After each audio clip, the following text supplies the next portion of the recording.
हमें एक आदमी दिखाया जाता है जिसका नाम स्कॉर्पियन किंग है और वो कई सालों से जंग जीतता आ रहा है। लेकिन अब की बार वो एक जंग हार जाता है तो उसके साथियों को और उसको एक डेजर्ट में छोड़ दिया जाता है मरने के लिए।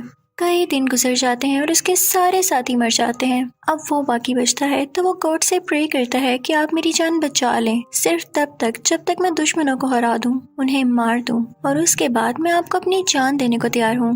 तो वहाँ का गॉड उसकी प्रे सुन लेता है, यानी एक ऐसी चीज जिसे वो लोग गॉड कहते थे। वो स्कॉर्पियन किंग को काफी ज्यादा आर्मी देता है और उस आर्मी का लीडर बना देता है उसको।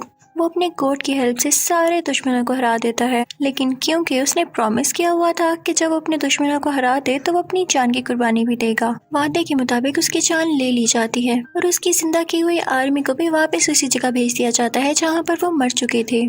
ये था पास्ट का टाइम। अब हम देखते हैं कि कई हजार साल गुजर चुके हैं, लेकिन अभी भी स्कॉर्पियन किंग और वो आर्मी अभी भी उसी जगह पर मरी पड़ी है, उनमें कोई मूवमेंट नहीं है। अब सीन चेंज होता है और हम ड्रेक और एवेलीन को देखते हैं। इन चंद सालों में उनकी शादी हो चुकी थी और उनका एक क्यूट सा बेटा भी था जो कि उन्हीं के साथ उन्हीं जैसे काम करता था। और आजकल वो उस जगह पर थे जहाँ पर स्कॉर्पियन किंग ने अपनी आखिरी जंग लड़ी। एवेलीन को एक सीक्रेट डोर नजर आता है। वो जब उस डोर को खोलती है तो उसके अंदर एक बॉक्स होता है। उस बॉक्स के खोलने पर उसे स्कॉर्पियन किंग का एक कड़ा मिलता है, एक ब्रेसलेट नजर आता है। लेकिन जो उस बॉक्स पर लिखा हुआ था शायद उसने वो ठीक से नहीं पढ़ा था।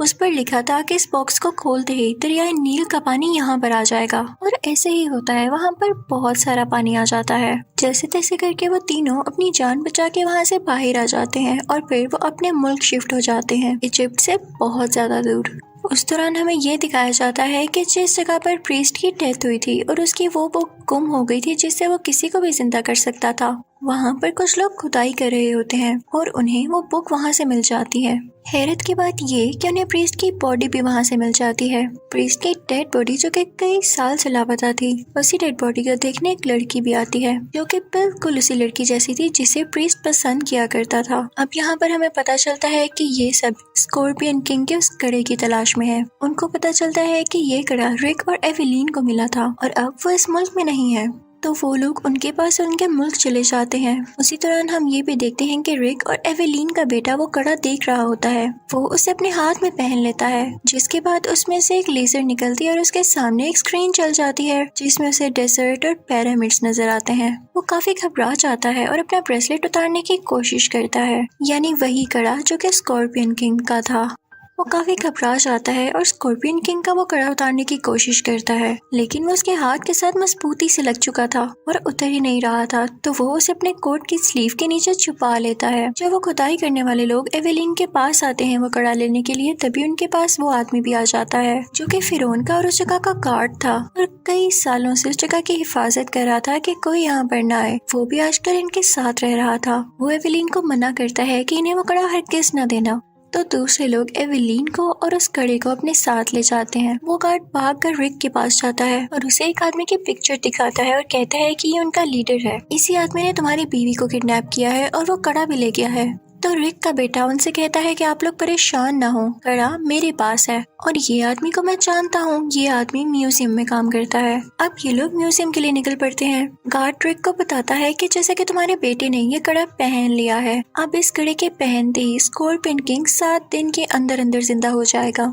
और तुम जानते हो जो स्कॉर्पियन किंग को मारेगा वो उसकी सारी आर्मी पर कमांड कर सकेगा और उसे कंट्रोल कर सकेगा। इसीलिए तो सारे लोग उस प्रीस्ट को जिंदा करने में लगे हुए हैं, क्योंकि वो बहुत पावरफुल है।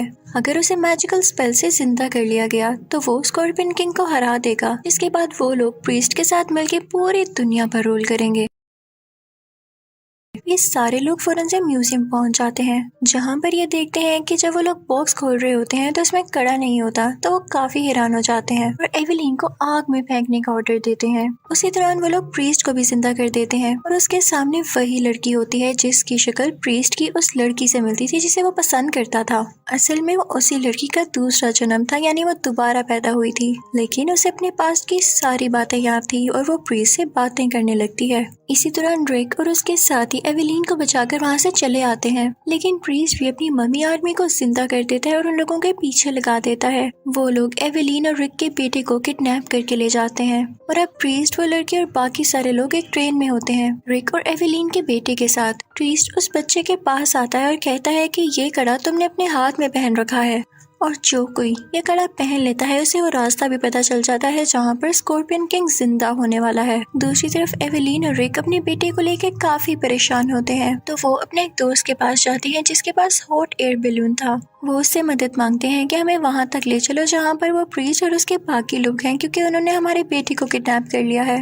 दूसरी तरफ रिक और एवेलीन का बेटा ट्रेन से खुद को आजाद करके बाहर आ जाता है एक पुराने किले के अंदर, जहाँ पर उसे फिर से विजन्स आने लगते हैं उस जगह के जहाँ पर स्कॉर्पियन किंग ने जिंदा होना था। लेकिन तभी वहाँ पर प्रीस्ट उसे दोबारा से आकर पकड़ लेता है। अब हम देखते हैं कि प्रीस्ट और वो लड़की जिसकी शक्ल प्रीस्ट की पसंदीदा लड़की से मिलती थी, प्रीस्ट उस लड़की की सोल जो कि अंधेरे में कहती उसे वापस बुलाता है, वो ऐसा उस बुक में से करता है और वो सोल इस नई लड़की में डाल देता है, जिसकी वजह से इस लड़की को सारी पुरानी बातें याद आने लगती हैं। इसी के साथ साथ एवेलीन को भी सेम विजन्स आने लगते हैं। एवेलीन को पता चलता है कि वो फिरौन की बेटी थी, यानी वहाँ की प्रिंसेस थी। उसकी आंखों के सामने प्रीस्ट ने और उस लड़की ने फिरौन की जान ली थी। यही वजह थी कि ये एंशिएंट हिस्ट्री में इतनी आगे थी और उसे पास्ट से रिलेटेड सारी चीजें मिल जाती थी, जैसे कि बुक्स, बॉक्सेस और ये कड़ा वगैरह। अब हम एवेलीन और रिक को देखते हैं।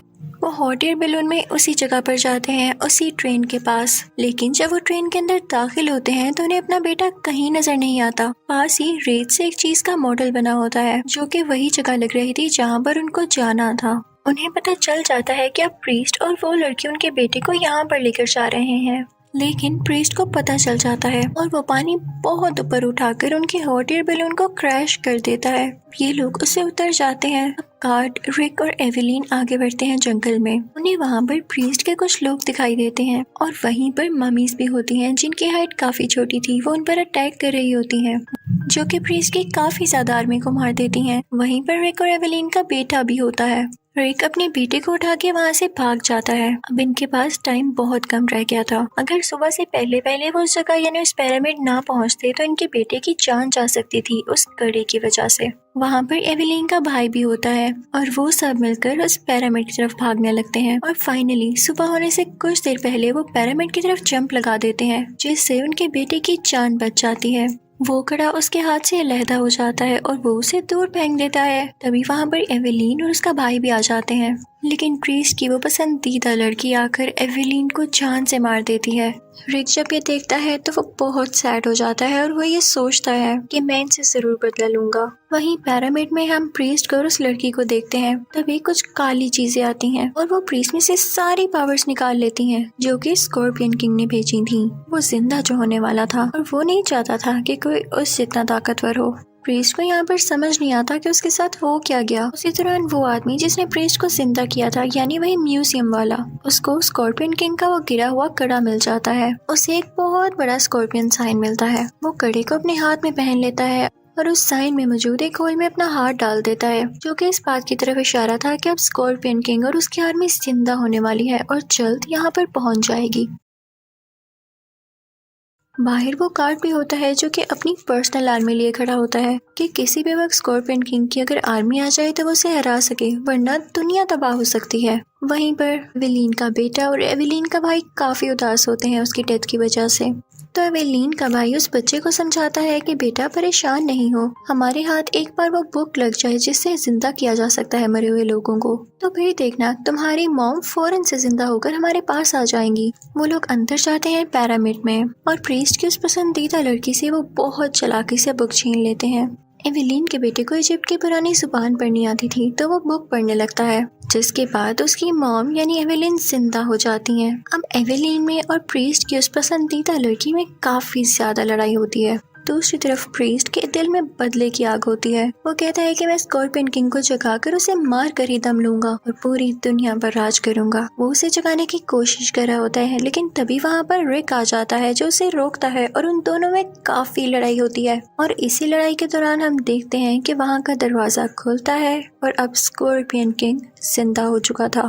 इसकी बॉडी में स्कॉर्पियन जितनी ही टांगे होती हैं और ये काफी ज्यादा ताकतवर और खतरनाक होकर वापस आता है। स्कॉर्पियन किंग को देख के तो प्रीस्ट डर जाता है क्योंकि अब वो एक नॉर्मल इंसान था। उसकी सारी पावर स्कॉर्पियन किंग ने जो ले ली थी, वो समझ आता है कि मैं इसे चाह कर भी नहीं हरा सकता। अब स्कॉर्पियन किंग जब उसे मारने के लिए आता है तो उसके सामने झुक जाता है और कहता है कि मैं आपका गुलाम हूँ। वो रिक की तरफ इशारा करता है और कहता है कि ये आदमी आपको मारना चाहता है। तो स्कॉर्पियन किंग रिक की तरफ बढ़ता है, लेकिन रिक भी क्योंकि एक इंसान था, वो उसका मुकाबला नहीं कर सकता था, तो वो उससे जान बचाकर भाग रहा होता है कि तभी वो एक पत्थर के पास आकर खड़ा हो जाता है जिस पर कुछ ड्राइंग बनी हुई थी।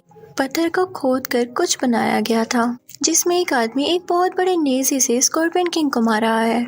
तो वो समझ जाता है कि स्कॉर्पियन किंग को नेज़े से ही मारा जा सकता है। तभी एवेलिन का भाई आ जाता है और उसके हाथ में वही नेज़ा होता है। रिक उससे कहता है कि ये नेज़ा मेरी तरफ फेंको, तो एवेलिन का भाई वो नेज़ा उसकी तरफ फेंकता है, लेकिन बीच में ही प्रीस्ट वो नेज़ा कैच कर लेता है, पकड़ लेता है। यहाँ पर प्रीस्ट की प्लानिंग फिर से बदलने लगती है। वो कहता है कि क्यों ना अब मेरे हाथ में नेज़ा आ गया है तो मैं स्कॉर्पियन किंग को मार दूं और खुद सारी दुनिया पर राज करूं, मुझे किसी की गुलामी ना करनी पड़े। और इसी के साथ वो ये नेज़ा स्कॉर्पियन किंग की तरफ फेंकता है। दूसरी तरफ रिक ने स्कॉर्पियन किंग के चारों तरफ आग लगा दी थी जिसमें वो फंस कर रह गया था, और इसी दौरान प्रीस्ट उसकी तरफ वो नेज़ा फेंक देता है, लेकिन वो नेज़ा स्कॉर्पियन किंग को लगने से पहले ही रिक वो नेज़ा पकड़ लेता है। स्कॉर्पियन किंग रिक पर ही हमला कर देता है, लेकिन रिक भी जल्दी से वो नेज़ा उसके अंदर घुसा देता है। दूसरी तरफ हम देखते हैं कि पिरामिड के बाहर जब वो गार्ड उस आर्मी से लड़ रहा होता है, तभी स्कॉर्पियन किंग की और काफी ज्यादा आर्मी उसकी तरफ आ रही होती है, जो कि स्कॉर्पियन किंग के मर जाने से खुद भी खत्म हो जाती है। अब पिरामिड के अंदर हम देखते हैं कि हर चीज तबाह हो रही है, जमीन खुल चुकी है और उसके नीचे ब्लैक सोल्स हैं जो कि रिक और प्रीस्ट को अपने अंदर खींच रही होती हैं, क्योंकि रिक और वो प्रीस्ट वहाँ पर लटके होते हैं। एवेलिन फौरन से रिक को बचाने वहाँ पर आती है कि मैं आपके बगैर यहाँ से नहीं जाऊंगी। प्रीस्ट भी ये सब कुछ देख रहा होता है और वो अपनी पसंदीदा लड़की से कहता है कि तुम भी मुझे बचाने आओ, मैं यहाँ मर रहा हूँ। लेकिन उस लड़की को तो बस अपनी जान की फिक्र थी, वो वहाँ से चली जाती है। प्रीस्ट जब ये देखता है तो उसकी आंखों में आंसू आ जाते हैं कि जिस लड़की को मैं कई हजार साल से जिंदा करने की कोशिश करता रहा, उससे प्यार करता रहा, वो तो असल में मुझसे प्यार ही नहीं करती थी। और वो सैड होके अपने आप को खुद ही उस गहरी जगह में फेंक देता है, जिसके बाद वो ब्लैक सोल्स उसे पकड़ लेती हैं और उसे मार डालती हैं। लेकिन प्रीस्ट की पसंदीदा लड़की भी नहीं बच पाती। वो जब बाहर जा रही होती है तो एक ऐसी जगह में गिर जाती है जहाँ पर काफी ज्यादा खतरनाक कीड़े होते हैं और वो कीड़े उसको खा जाते हैं, जिससे वो भी मर जाती है। अब रिक, एवेलिन का बेटा और एवेलिन का भाई, ये चारों बच जाते हैं। ये लोग वहाँ से बाहर आते हैं, लेकिन सारे रास्ते तबाह हो चुके थे और तूफान आ चुका था। ये लोग पिरामिड के टॉप पर जाते हैं और तभी वहाँ पर वो आदमी आ जाता है जिसके पास हॉट एयर बैलून था और वो इनको अपने साथ बिठा लेता है। लेकिन तभी एवेलिन का भाई उस बैलून से लटक जाता है। तभी वो देखता है कि पिरामिड के टॉप पर एक हीरा है, काफी कीमती हीरा, और वो उसको उठा लेता है। और फिर ये सारे लोग यहाँ से चले जाते हैं। वो गार्ड जो कि आर्मी से लड़ रहा था, पहले ही खतरा जानकर इस जगह से काफी दूर जा चुका था। और जब ये सब लोग हॉट एयर बैलून में अपने अपने घर की तरफ जा रहे होते हैं तो वो नीचे से इनको फिर से थैंक यू कहता है कि एक बार फिर से इन लोगों ने दुनिया को तबाह होने से बचा लिया। इसी के साथ ये मूवी यहीं पर खत्म हो जाती है। Thank you for watching.